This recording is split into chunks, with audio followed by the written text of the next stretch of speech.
Hello दोस्तों, welcome to education libraries. तो आज का जो वीडियो होने वाला है वो होने वाला है परसेंटेज पे। तो चलिए वीडियो को शुरू करते हैं। तो आज का ये रहा पहला क्वेश्चन कि किसी वस्तु पर 10% कर कम कर देने पर कुल राजस्व अपरिवर्तित रहता है, तो इस वस्तु के उपभोग में कितने प्रतिशत वृद्धि हुई। ठीक है, तो यहाँ पे क्या बोला कि 10% कर को हम कम कर रहे हैं। तो 10% कर को हम अगर कम करेंगे तो यहाँ पे 10% का सबसे पहले हम निकालेंगे भिन्न। कितना होगा 1/10। तो यहाँ पे देख सकते हैं कि यहाँ पे टोटल जो होता है नीचे होता है हमारा टोटल होता है। ठीक है, तो टोटल में क्या हुआ, यहाँ पे एक का कमी हुआ है। ठीक है, तो यहाँ पे लिखेंगे 10 से 9 लिखेंगे। उसके बाद क्या बोला कि इस वस्तु के उपभोग में कितने प्रतिशत वृद्धि हुई। तो यहाँ पे हम क्या करेंगे, एक का वृद्धि करेंगे। ठीक है, पहले जो हमारा 10% जो दिया हुआ था 100%, उसमें हम अगर जाना चाहते हैं तो यहाँ पे कितना का वृद्धि करेंगे, एक का वृद्धि करेंगे। जैसे कि यहाँ पे लिखेंगे एक, और कहाँ से जा रहे हैं तो 9 से जा रहे हैं, तो यहाँ पे लिखेंगे 9 × 100। इसका परसेंटेज निकालने के लिए हम यहाँ पे 100 से गुना करेंगे। तो यहाँ कितना हुआ 100/9। इसको अगर हम सॉल्व करते हैं तो यहाँ पे कितना आएगा 11 सही 1/9%, जो कि हमारा ऑप्शन ए में दिया हुआ। तो आइए दोस्तों अगला क्वेश्चन देखते हैं। जैसे कि यहाँ पे दिया हुआ, यदि जल कर में 20% वृद्धि होने पर पानी की खपत 20% कम कर दी जाए तो कुल कर में कितने प्रतिशत कमी अथवा वृद्धि होगी। तो जैसे कि हम पहला मेथड इसको देखते हैं कैसे बना सकते हैं। तो पहले 100 इंटू यहाँ पे कितना का वृद्धि हुआ रहा पहले, तो 120 का वृद्धि हो रहा है। इसका मतलब कि यहाँ पे 20 का हुआ था 120/100 इंटू, उसके बाद क्या बोला, पानी की खपत में 20% की कमी हो रहा है। इसका मतलब 80/100। इससे काटेंगे 0 से 0 यहाँ पे कटेगा, 0 से 0 यहाँ पे कटेगा, इस 100 यहाँ से कटेगा 100, 12 96। ठीक है, यहाँ कितना है 96, इसको 100 से क्या करेंगे घटाएंगे, तो यहाँ पे कितना है -4। -4 हमें जो दर्शाता है वो कमी दर्शाता है। ठीक है, तो 4% की क्या हुआ, कमी हुआ। अब दूसरा मेथड देखते हैं यहाँ पे। जैसे कि 20% क्या हो रहा है, वृद्धि हो रहा है। तो 20% का सबसे पहले हम क्या निकालेंगे, 20% का भिन्न में निकालेंगे कितना का 1/5। तो 5 में 1 का वृद्धि हो रहा है, इसका मतलब 5 से 6। उसके बाद अगला क्या बोला कि 20% कमी हो रहा है, 20% कमी हो रहा है, इसका मतलब 5 से 4 हो जाएगा यहाँ पे। तो 5 से कितना होगा 25, और इसको गुना करेंगे 24। तो यहाँ कितना का वृद्धि हो रहा है, तो यहाँ पे 1 का वृद्धि हो रहा है। 1 कहाँ से 25 से, तो 25 × 100, तो 25 चौक 100। तो यहाँ पे 4% की क्या हो रही है, कमी हो रही है, जो कि ऑप्शन बी में दिया हुआ है। ठीक, जैसे कि हम यहाँ पे तीसरा मेथड देखते हैं। जैसे कि यहाँ पे लिखा हुआ है 20% का वृद्धि हो रहा है। ठीक है, तो 20% का वृद्धि हो रहा है, इसका मतलब कि प्लस में लिखेंगे 20%।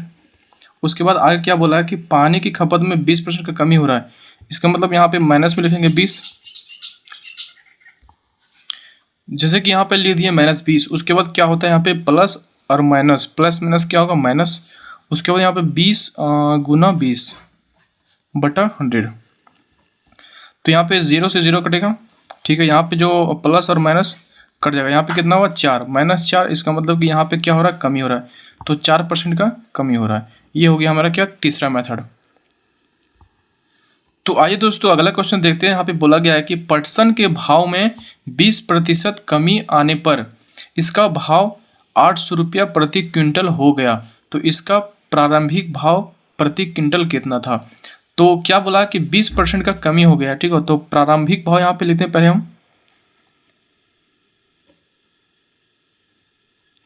प्रारंभिक, और ये क्या है बाद का है। तो यहाँ पे बोला 20% का कमी हो रहा है, इसका मतलब 20 का हम सबसे पहले यहाँ पे क्या करेंगे, भिन्न में निकालेंगे, कितना होगा 1/5।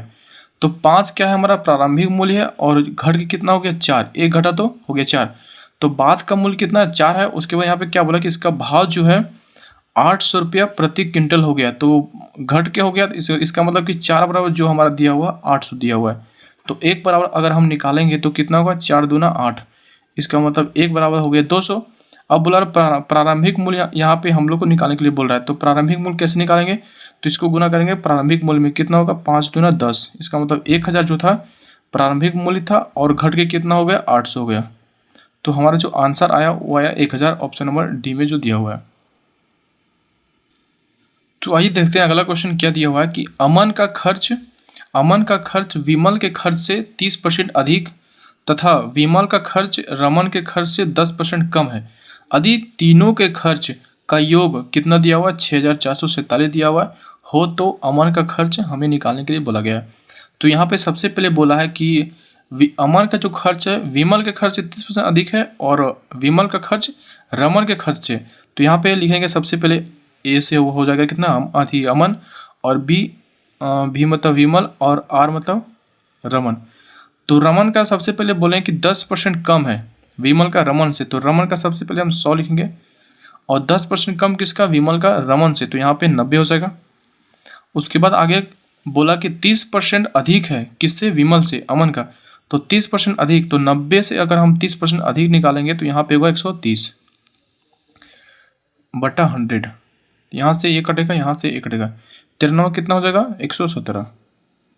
अब ये जो निकल गया एक का इतना अमन का, ये हो गया मेरा विमल का, ये हो गया रमन का।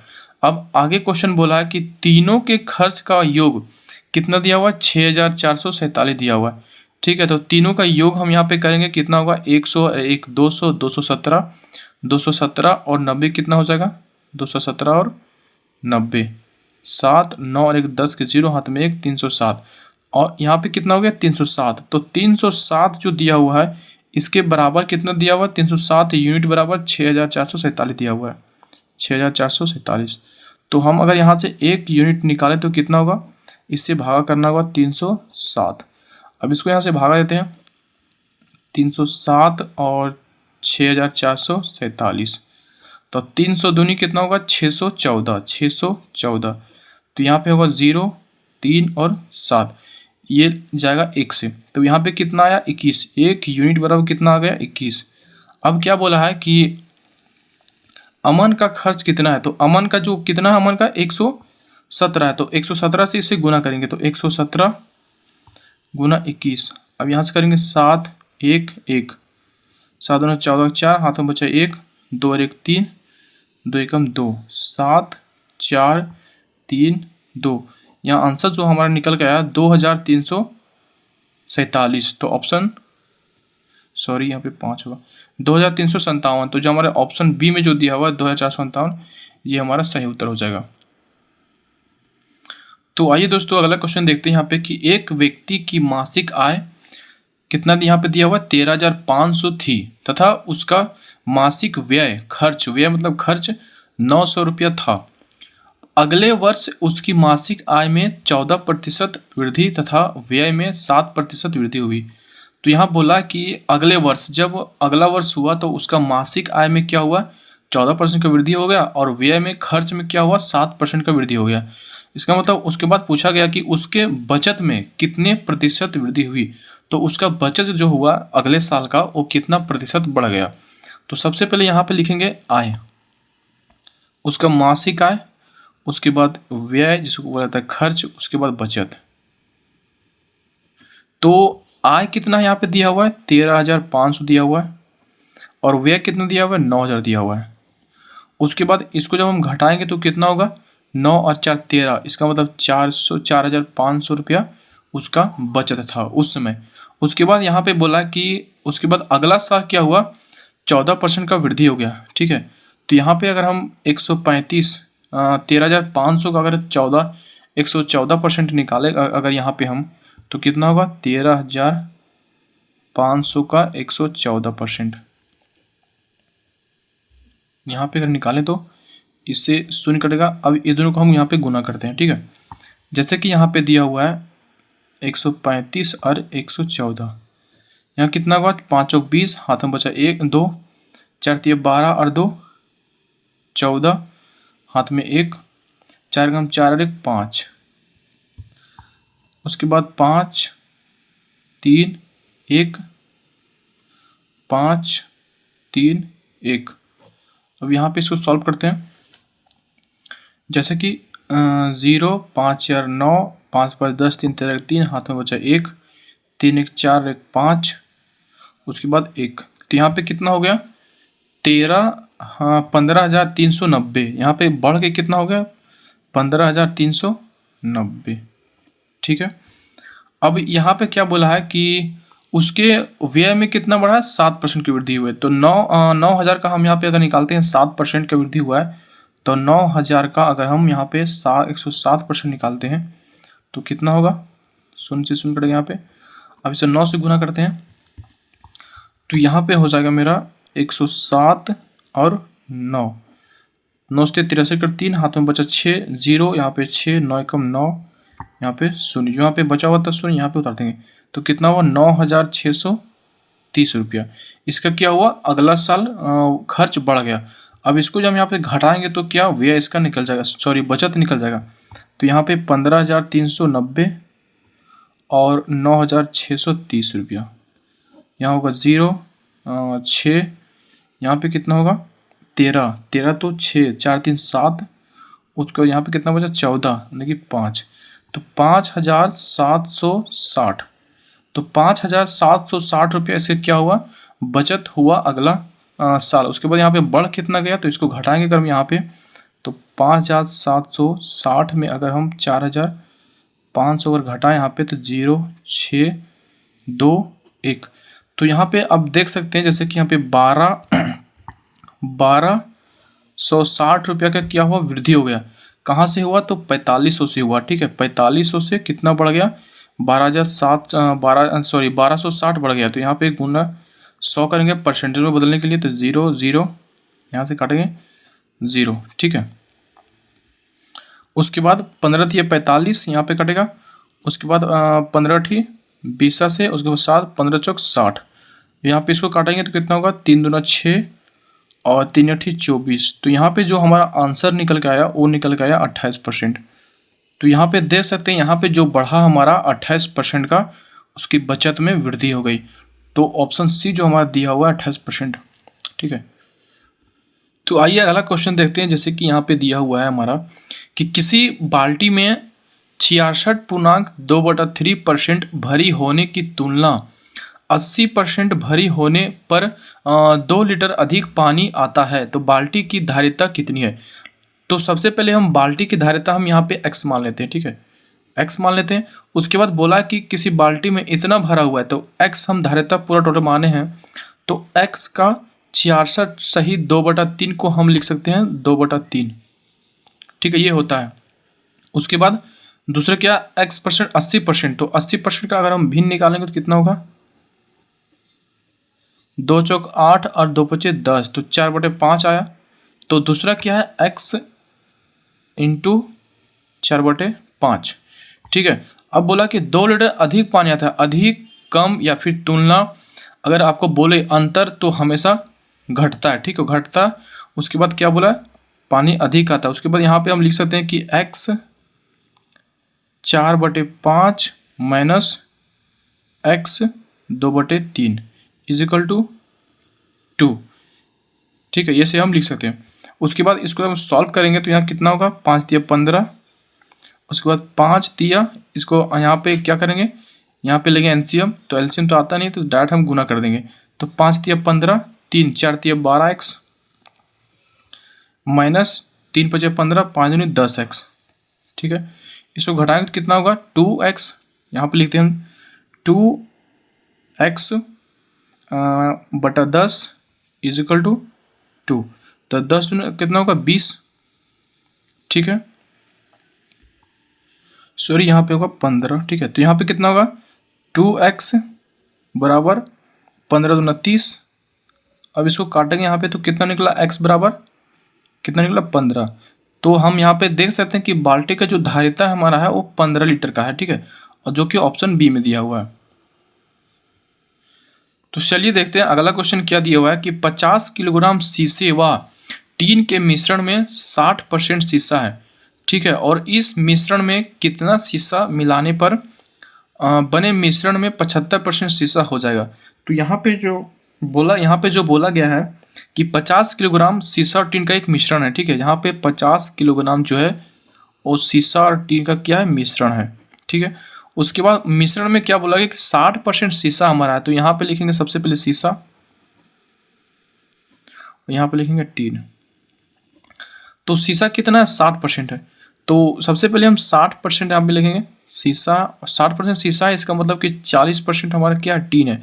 ओवरऑल कितना है, टोटल 100% होता है, ठीक है। तो 60% शीशा है तो 40% टीन होगा। इसको हम अगर रेशियो में बनाएंगे तो कितना होगा, 2 तिया 6 और 2 दूना 4, तो 3:2 के रेशियो में ये बन गया। अब आगे क्या बोला है कि मिलाने पर बने मिश्रण में 75% शीशा हो जाएगा। उसके बाद जब शीशा हम मिला रहे हैं तो यहाँ पे 75% शीशा हो जाना चाहिए। तो कितना किलोग्राम शीशा को मिलाएंगे, यही हमारे क्वेश्चन में पूछा गया है। तो सबसे पहले 75% शीशा हो जाना चाहिए। तो 75% अगर मेरा शीशा होगा तो 25% हमारा टीन हो जाएगा। तो यहाँ पे 25 तिया 75, 25 से कम 25, तो यहाँ पे कितना हुआ, 3:1। तो यहाँ पे अगर आप यहाँ पे देख सकते हैं, जैसे कि यहाँ पे शीशा मिला रहा है तो टीन हमारा सेम रहना चाहिए, सेम होगा, ठीक है। शीशा मिला रहा है इसका मतलब कि हमारा टीन सेम होगा। तो टीन को यहाँ पे सेम करना होगा। यहाँ पे 2 है तो यहाँ पे 2 गुना करेंगे तो कितना होगा, यहाँ पे भी हम 2 गुना करेंगे तो 3 दूना 6 और यहाँ पे 2।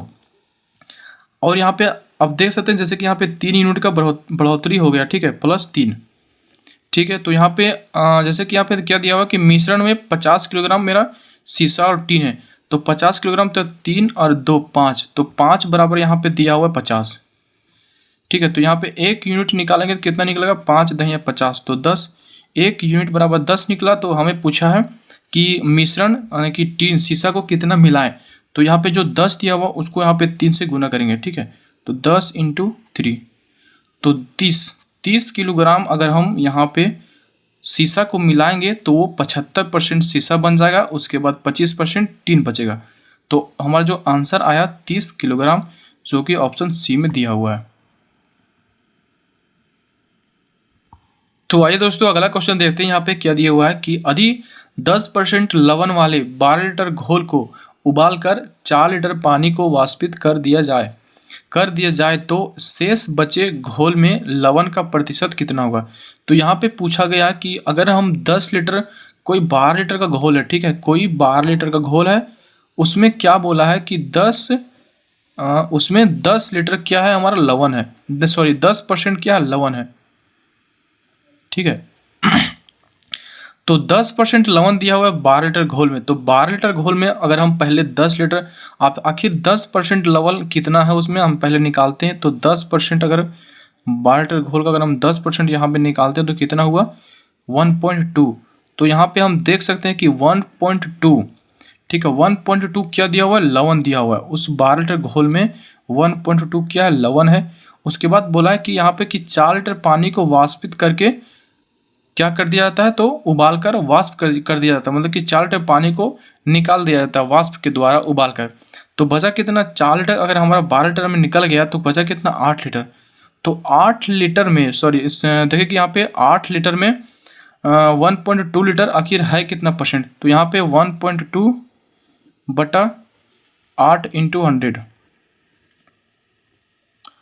जैसे कि इसको हम सॉल्व करते हैं, यहाँ पे क्या हुआ, यहाँ पे 0, यहाँ से कटा 0, यहाँ से काटेंगे तो 4 दूना 8 और 4 तिया 12, 2 पचे 10, 5 ते कितना हुआ 15% हमारा क्या बचा हुआ, लवण उसमें बचा हुआ है।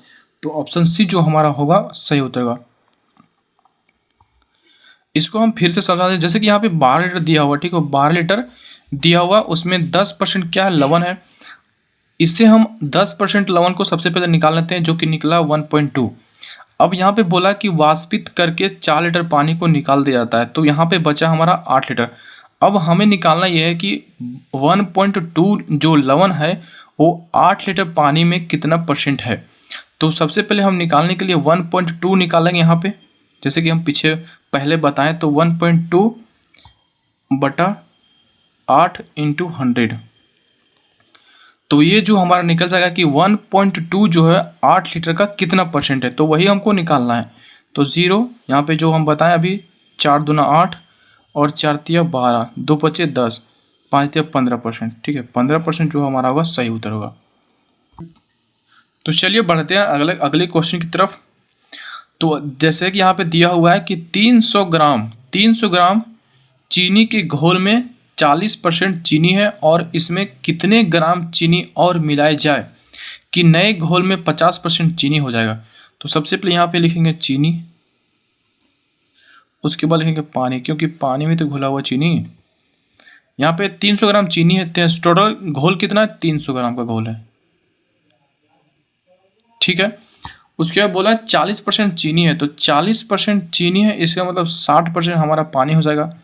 तो यहाँ पे 0 से 0 करेंगे, इसको पहले हम रेशियो में चेंज करेंगे, तो 2 दूना 4 और 2 तिया 6, 2 रेशियो 3 निकल के आ गया। उसके बाद यहाँ पे बोला कि इसमें कितना ग्राम चीनी और मिलाया जाए, कि नया घोल जो बनेगा हमारा वो बनेगा 50% का। 50% चीनी है और 50% हमारा बनेगा पानी। तो यहाँ पे रेशियो कितना आया, 5 और 5, 1 और 1। यहाँ पे रेशियो कितना निकल का है, 1 और 1 का रेशियो निकल के आ गया। उसके बाद क्या बोला कि चीनी मिला रहा है, चीनी मिला रहा है, इसका मतलब कि हमारा जो पानी होगा वो बराबर होगा, ना बढ़ेगा ना घटेगा। तो यहाँ पे 3 है, तो इसको भी यहाँ पे 3 बनाएंगे, गुना करेंगे, यहाँ पे 3, यहाँ पे भी 3 गुना करेंगे। तो यहाँ पे कितना हो गया, 2 से 3 हो गया। इसका मतलब कि यहाँ पे 1 यूनिट का बढ़ोतरी हो गया, ठीक है, 1 यूनिट यहाँ पे बढ़ गया।